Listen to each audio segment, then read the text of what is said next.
Men Shoyan Rassam, sizning bilan uchrashuvga cheksiz shodman. Salom do'stlar deyim. Kayflaringiz nechuk?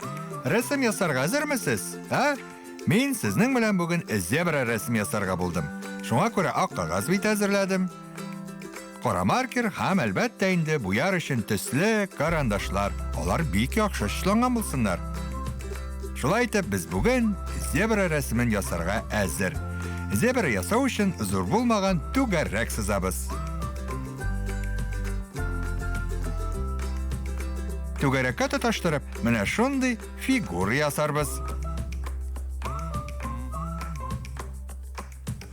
Suratimiz endi zebraga o'xshay boshladi. Bosh ulushida quloqlar. Ularni yasash qiyin tugul. Ham ko'zlar yasaymiz.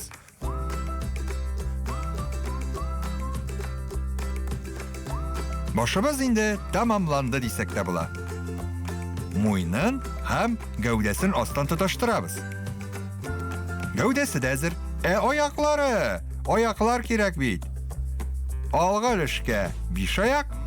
Yo'qmi, 2 oyoq. Ham ortga tag'i 2 oyoq yasaymiz. Shunda o'q tuyoqlarini da yasab qo'yik. 1, 2, 3. 4-inchisi qo'ydi.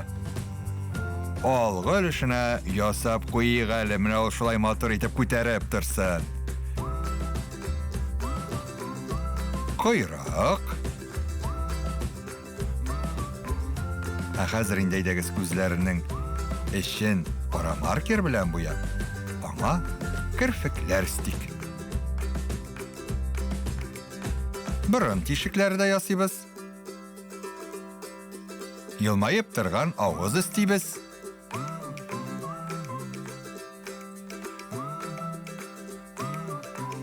Burun teshiklarin ham og'izin oq qoldirib qolgan yerin qoraga bo'yab qo'yamiz.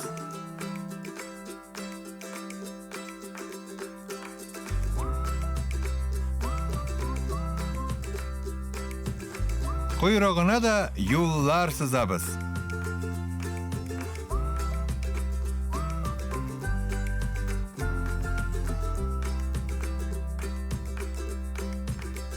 Bir yo'ldan qoraga bo'yasak, ikkinchisin oq kelish qoldiramiz. Ham shulay shiratlab bo'yab chiqamiz.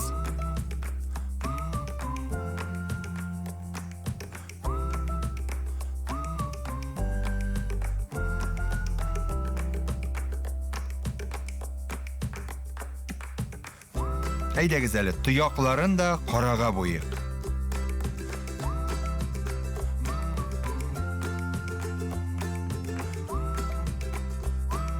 Zebralar bizning otlarga o'xshagan. Shulaymi bolalar?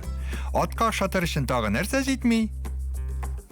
Narsa yetmay bekdiriz, mana bunda yoli bo'lsin.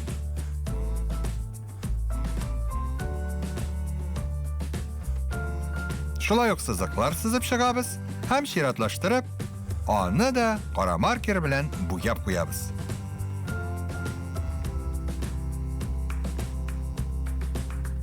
Qora yo'llari qolinroq bo'lar.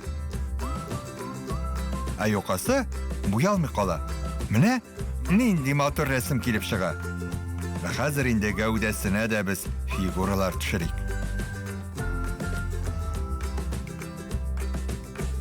Ularni bo'yarmiz, shulay o'q qora tusga. Zebralar Afrika dalalarında yashaylar. Suv ham rizq izlab yiroq oralarga ko'chinib ketarga mumkinlar. Shunga ko'ra ularga kutu bo'lib yashash bek o'ng'ayli. O'zaro do'st, yordamchi hayvonlar. Zebra bek yaxshi yugura, soatini 50 kilometr yo'l uzala. Ularning ko'zlari da bek yaxshi ko'ra, xatirlari da yaxshi. Kutudagi tug'anlarin qoraloqli yo'llarini qarab tanlayollar. Yashash tiraliklarida mana shunday palma ham quyosh bo'ldiramiz.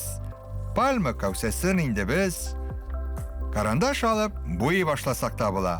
Uni qo'ng'ir tuslaytarmiz.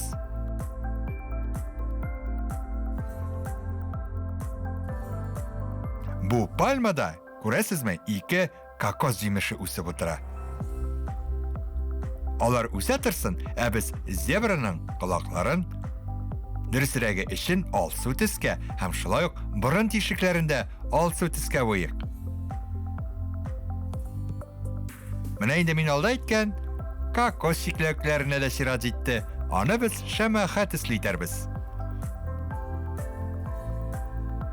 Ә зебра басып торган җирне кызгылт сары төскә буярбыз.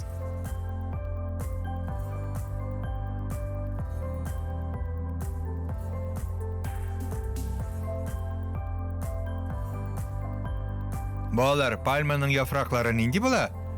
Сыйык яшел. Әйдәгез, буйбыз.